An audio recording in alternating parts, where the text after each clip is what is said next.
Halo semuanya, selamat datang di podcast kami. Hari ini eh, kita akan membahas topik yang sangat penting dan relevan, yaitu SDG 7 atau Sustainable Development Goal dengan tema yang ketujuh, yang berfokus pada energi yang terjangkau dan bersih. Saya, Alfi, sebagai host, dan hari ini kita memiliki narasumber, yaitu Pak Najib yang bergerak di bidang purchasing di perusahaan PT Astra Daihatsu Motor. Mari kita memulai dengan memahami apa itu SDG 7 dan mengapa penting untuk masa depan kita. SDG 7 bertujuan untuk memastikan akses energi yang terjangkau, andal, berkelanjutan, dan modern untuk semua orang pada tahun 2030. Saat ini, masih banyak orang di dunia yang tidak memiliki akses ke energi yang memadai. Jadi, apa saja target spesifik dari SDG 7 yang paling relevan untuk negara berkembang? Bagaimana pemeran pemerintah dan sektor swasta dalam mencapai SDG 7? Berdasarkan Kementerian Energi dan Sumber Daya Mineral pada tahun 2021, pemerintah Indonesia berperan dalam mencapai SDG 7 dengan menetapkan kebijakan energi yang berkelanjutan, seperti Rencana Umum Energi Nasional atau RUEN, yang mengedepankan diversifikasi sumber energi dan peningkatan akses energi. Sektor swasta berkontribusi melalui investasi dalam teknologi energi terbarukan dan inisiatif efisiensi energi, serta kolaborasi dengan pemerintah untuk memperluas infrastruktur energi. Kerjasama antara kedua pihak penting untuk mencapai target akses energi universal dan peningkatan penggunaan energi terbarukan. Sekarang kita akan berbicara dengan Bapak Najib Fahmi yang sebagaimana tadi sudah saya bilang sebagai narasumber di bidang purchasing di PT Astra Daihatsu Motor. Bisa eh, serta apa hubungan pekerjaan Anda dengan bidang energi yang terbarukan? Oke, untuk yang pertama, apa saja proyek atau inisiatif yang sedang Anda kerjakan terkait energi bersih yang tentunya berhubungan ya dengan eh, dunia purchasing yang ada di tempat pekerjaan Anda? Baik, selamat pagi Pak Alfi. Sebelumnya terima kasih sudah mengundang saya ya dalam podcast. Berkenaan dengan itu, perkenalkan terlebih dahulu nama saya Najib. Benar yang dikatakan Pak Alfi, saya saat ini bekerja sebagai Purchasing Direktorat di di perusahaan manufaktur roda 4. Nah, terkait pertanyaan Bapak yang sebelumnya, memang saat ini pemerintah sedang gencar-gencarnya ya memberlakukan peraturan terbarukan untuk seluruh perusahaan yang berkenaan dengan SDGs. Regulasi tersebut meliputi Perpres yang dari nomor 59 tahun 2017 tentang pelaksanaan pencapaian tujuan pembangunan keberlanjutan. Kemudian lanjut ke Perpres nomor 111 tahun 2022. Memang di mana peraturan ini mengikat beberapa perusahaan untuk menjalankan ataupun menggaungkan si program-program SDGs ini. Nah, saat ini di perusahaan kami, terutama di Manufaktur Roda 4 ini, eh, kami diawali dengan hemat listrik, kemudian pemasangan solar surya, dan juga mengurangi beberapa bahan bakar fosil yang kita ubah menjadi yang terbarukan. Seperti itu, Bapak Pak Alfi. Baik, terima kasih atas jawabannya. Kemudian, untuk di perusahaan manufaktur sendiri, terutama di bidang roda 4 ya, yang kita tahu sendiri, tentunya untuk membuat suatu kendaraan itu kan adanya dengan berbagai macam part-part yang disatukan ya gitu kan. Untuk Betul. dari di tempat Anda sendiri di PT Astra Daihatsu Motor itu, kira-kira tantangan yang terbesar yang Anda hadapi ini apa sih dari untuk mempromosikan energi terbarukan yang ada? Hmm, baik. Berkenaan dengan itu, mungkin saya bisa ini ya, sembari saya screen mungkin ya Pak Alfi ya. Di, Baik. saya send request tuh ke Bapak, mohon diizinkan. Oke, terima kasih izinnya. Nah, oke, sudah terlihat Pak Alfi, saya screennya. eh Sudah ya. Dah, oke, siap, Nah, sudah.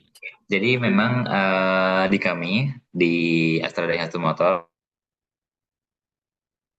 kami memang apa namanya buat manufaktur roda empat. Dan berkenaan dengan itu banyak beberapa part komponen yang memang disuplai dari perusahaan second tier kami.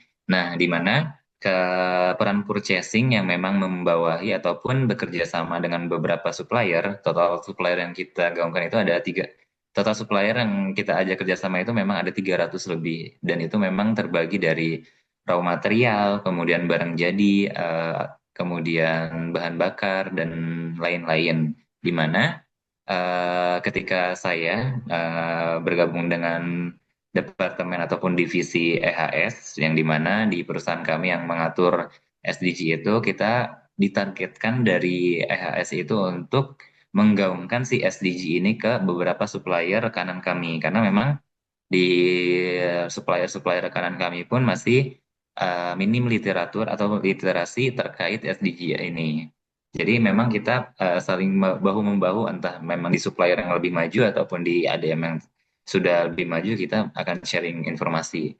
Dan di sini memang kita dari SDG Satu Motor itu terus-menerus mendukung sasaran pembangunan untuk proses dan produksi melalui riset usaha yang terus-menerus mewujudkan perusahaan yang hijau dan ramah lingkungan, di mana kami mengedepankan untuk green process. Yang pertama, proses produksi yang kita lakukan di perusahaan kami itu sudah efisien dan ramah lingkungan berdasarkan SDG nomor 8, 9, 12, dan 13, di mana pabrik kami ini berkonsep trim, simple and compact SSC, yang mengutamakan efisiensi proses lebih lanjut. Pada pabrik yang terbaru, SSC berubah menjadi ESCC yang lebih efisien dan mampu memproduksi listrik. Jadi kita baru aja bangun KAP 2 di Karawang. Mungkin Pak Alfitar juga tahu, karena memang perusahaan tempat bekerja Pak Alfi juga kan salah satu vendor kami juga ya saat ini. Betul. Nah, di Karawang itu kita berbeda inovasinya dari yang di Sunter. Eh, kita menggunakan solar panel, mana beberapa kayak AC maupun air dan lain-lain itu energinya bukan dari PLN tapi dari si solar panel itu. Nah, di sini pabrik yang memperhatikan emisi karbon itu selaras dengan yang nol emisi karbon atau target dari pemerintah. Nah, komitmen ini mendukung Sustainability Development Goals nomor 13 dan juga nomor 7 yang dibahas sama Pak Alfi, ataupun affordable and clean energy.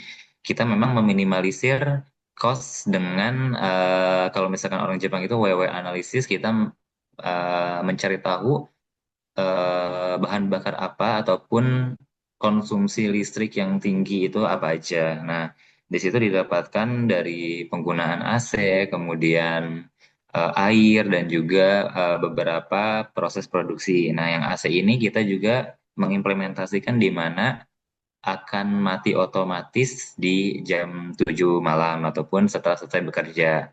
Ya, sehingga penggunaan konsumsi listrik itu akan terhemat. Jadi ketika kita emang udah selesai bekerja, dan lupa kalau misalkan karyawan itu langsung pulang, jadi tidak perlu risau, di situ ada sistem otomatis yang dimana sistem itu akan menonaktifkan listrik dan juga AC.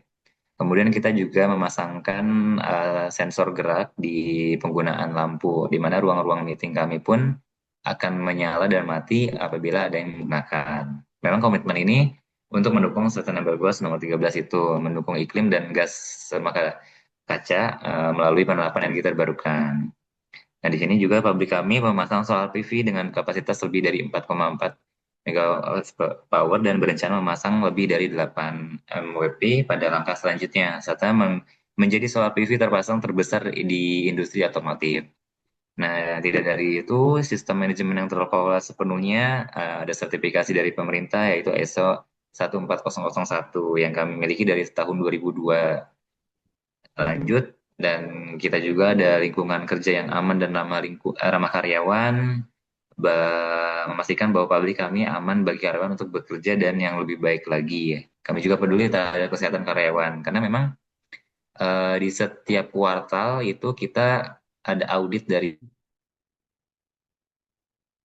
pemerintah atau Pemprov, itu segi kebisingan, pencahayaan, terus antropometri ataupun bakteri dan jamur kayak gitu. Jadi audit itu akan terus berkelanjutan dan kita pun harus improve dari sistemnya.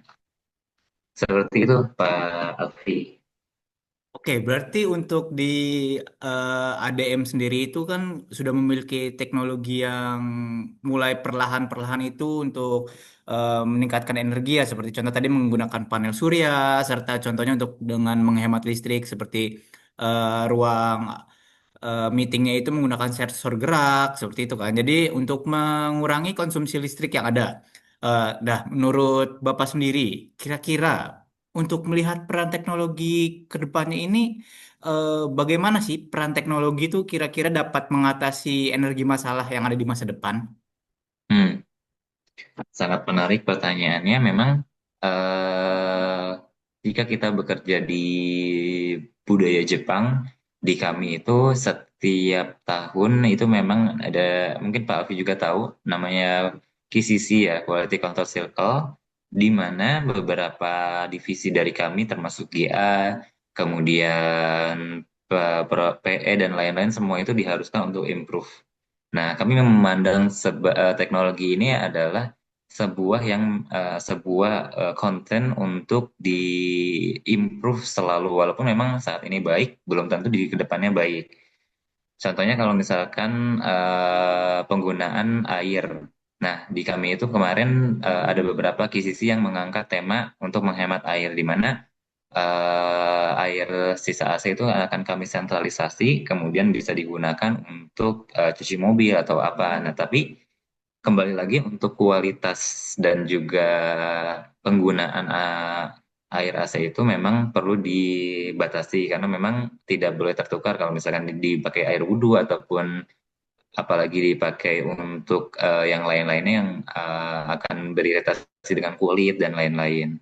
Nah, kami memandang teknologi ini sebuah hal yang memang perlu diimprove sehingga di masa depan ataupun di kemudian hari kita sudah bisa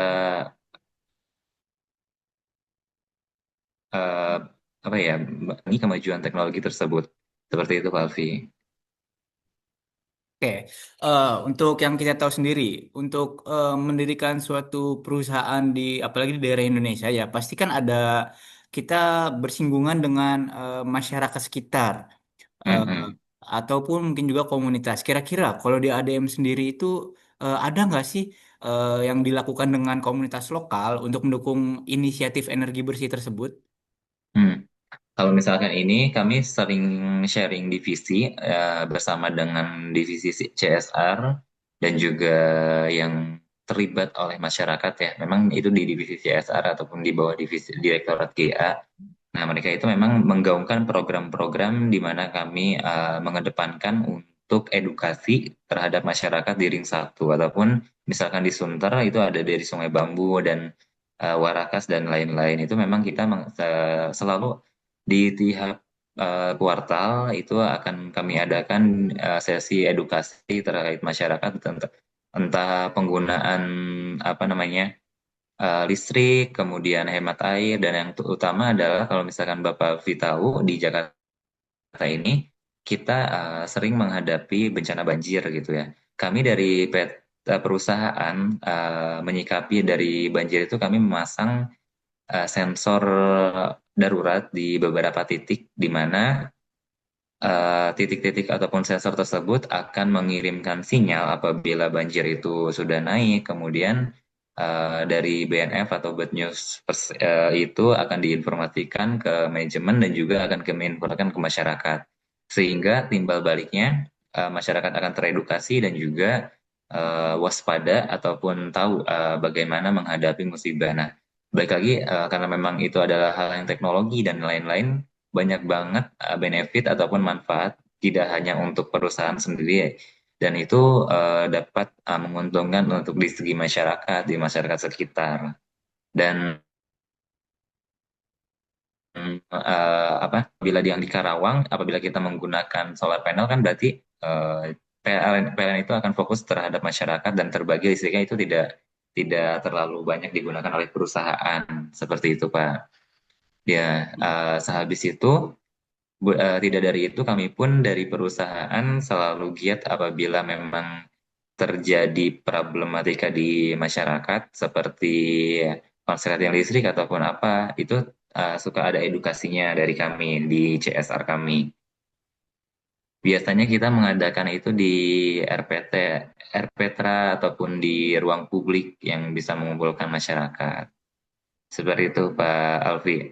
Dan mungkin untuk yang senusantaranya, kita biasanya itu akan dipublikasikan melalui marketing direktorat, di mana mereka ketika mengadakan event-event GIAS ataupun yang di daerah ya, Palembang, Surabaya itu selalu tema yang diambil itu go green ataupun eco product dan lain-lain. Jadi perbedaan gaya produk kami dengan perusahaan lain itu sangat-sangat jelas, di mana kita sangat mendukung lingkungan, sehingga asumsi masyarakat memandang perusahaan ataupun produk kami itu sangat apa, ramah lingkungan.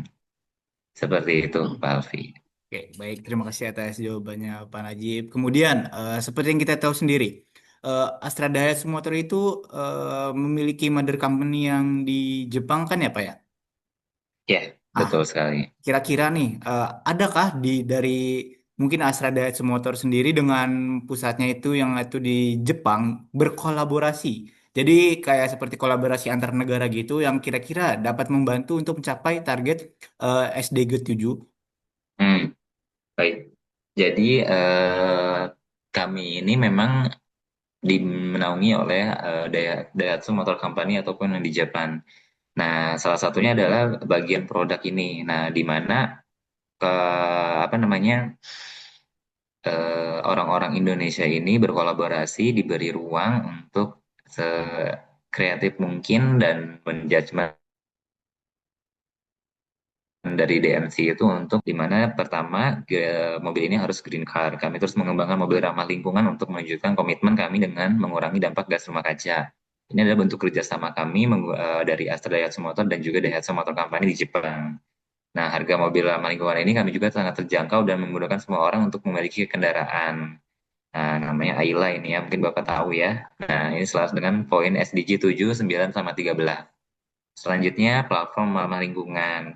Penelitian dan pengembangan kendaraan dilakukan oleh kami sendiri, di mana kami disupport sama DMC untuk mengadakan R&D di Karawang. Nah, itu adalah R&D pertama yang ada di Indonesia gitu kan, untuk memastikan produk memenuhi permintaan pelanggan. Dan platform terbaru kami ini namanya DNGA atau Daihatsu New Global Architecture. Nah, di sini selanjutnya bahan yang kita gunakan juga bahan ramah lingkungan. Kami berikan ketenangan bagi setiap orang memiliki produk kami melalui pemilihan bahan yang aman, sehat, dan ramah lingkungan. Dan sumbernya pun dari ramah lingkungan. Nah, dari produk-produk ini memang kita bekerja sama sama Daihatsu Motor Company, di mana mungkin di Jepang itu teknologi dan juga target ramah lingkungan itu lebih tinggi ya. Jadi ada, misalkan di sana tidak boleh menggunakan material A yang memang menyebabkan efek samping di lingkungan. Nah, itu nanti akan diinformasikan di kami. Jadi apa begitupun sebaliknya, kalau misalkan kami ada penelitian di mana material ini berbahaya bagi lingkungan, kami pun akan diskusi dengan DMC. Nah, jadi tukar informasi dan juga teknologi penelitian itu menjadi kolaboratif kami untuk selalu bersinergi dan juga mengedepankan produk-produk ataupun proses ramah lingkungan, mulai dari kita pemilihan material dari raw material, kemudian proses produksi mengedepankan zero karbon, penggunaan listrik yang sangat minim, terus juga mengutamakan keselamatan, sampai produk itu sampai di customer. Itu memang kita selalu berkolaborasi dengan Daihatsu Motor Company di Jepang. Seperti itu, Alfi. Oke, berarti dari Astra Daihatsu sendiri itu mengutamakan bahan-bahan yang ramah lingkungan. Nah, untuk dari pihak ADM sendiri, kira-kira apakah ada persyaratan khusus kah ke supplier-supplier atau vendor-vendornya itu terkait material-material yang tidak boleh digunakan karena mungkin efek sampingnya itu membuat lingkungan menjadi cepat rusak atau mungkin karbon yang sangat tinggi yang sehingga menyebabkan permasalahan terhadap udara atau seperti itu. Betul. Jadi kalau misalkan kami tim project dan juga tim lapangan itu biasanya akan menyediakan Daihatsu standar ataupun DTS, Daihatsu Technical Standard, di mana dokumen tersebut mengatur dari segi material yang digunakan, kemudian proses produksi dan sampai barang jadi. Dan dokumen tersebut sinkronisasi dengan peraturan pemerintah terkait bahaya bahan lingkungan terhadap lingkungan. Nah, contohnya tidak jauh lama ya, kami ini ada vendor dari satu produk di mana memang di Jerman ataupun di Amerika sana itu di demo oleh masyarakatnya karena memang salah satu materialnya itu apabila dibuang langsung tanpa diolah membahayakan lingkungan. Nah, dari informasi tersebut akan kami kaji, kemudian akan kami update di DTS tersebut, di mana DTS itu akan dijadikan patokan utama untuk beberapa supplier rekanan kami untuk dalam penggunaan dan pemilihan material yang digunakan. Salah satunya misalkan material A, di mana disinyalir material A ini apabila digunakan, kemudian sampahnya ini tidak dikelola, itu akan membahayakan lingkungan. Nah, dari situ kami akan melarang untuk menggunakan material tersebut. Proses dari pembuatan dokumen dan juga pengkajian tersebut memang bareng-bareng dan juga kami tidak hanya mengacu pada peraturan pemerintah, kami juga mengacu pada peraturan global di mana hal-hal yang membahayakan lingkungan itu akan menjadi base dari peraturan sehingga penggunaan material yang membahayakan lingkungan dapat terminimalisir di beberapa supplier. Seperti itu, Pak Alfi. Oke. Baik, terima kasih banyak kepada Bapak Najib atas wawasan yang sangat berharga. Sebelum kita akhiri nih, kita bahas dulu deh kira-kira apa sih yang kita sebagai individu itu bisa lakukan untuk mendukung SDG 7 ini terlaksana pada waktu yang ditentukan. Kira-kira langkah-langkah praktis apa nih yang bisa diambil oleh para pendengar untuk untuk mengurangi konsumsi energi mereka? Hmm. Jadi kalau misalkan dari individu memang sederhananya adalah mindset, di mana kita perlu apabila kondisi mindset kita buruk, berarti kita perbaiki. Apabila kita mindsetnya sudah baik, berarti kita harus lebih baik lagi. Kecilkan lingkup di mana kepedulian kita ini tidak hanya untuk diri kita sendiri. Jadi misalkan kita melihat sampah yang memang itu bukan konsiderasi kami ataupun konsiderasi saya. Misalkan saya melihat sampah di jalan, saya rasa itu bukan sampah saya gitu, tapi itu hanya sebatas kenyamanan ataupun individu. Tapi coba kita lihat dampak yang akan dirasakan untuk banyak orang gitu. Apabila saya tidak mengambil sampah itu, mungkin di kemudian hari akan berakibat fatal di beberapa daerah seperti banjir ataupun bau tidak sedap. Sehingga mindset itu harus diperbaiki di mana kita harus peduli terhadap lingkungan itu mulai dari diri kita sendiri untuk masa depan kita nanti. Jadi kalau misalkan sederhananya ketika ingin pulang kerja, ada sampah, diambil sampahnya, kemudian lampu belum mati, kita matikan lampu, AC sudah belum mati, kita matikan AC. Hal-hal kecil itu sangat berdampak apabila kita memang belum punya kesempatan untuk melakukan hal besar, mulai dari hal kecil, Pak Hafid. Seperti itu, Bapak. Oke, baik, terima kasih atas waktunya Bapak Najib.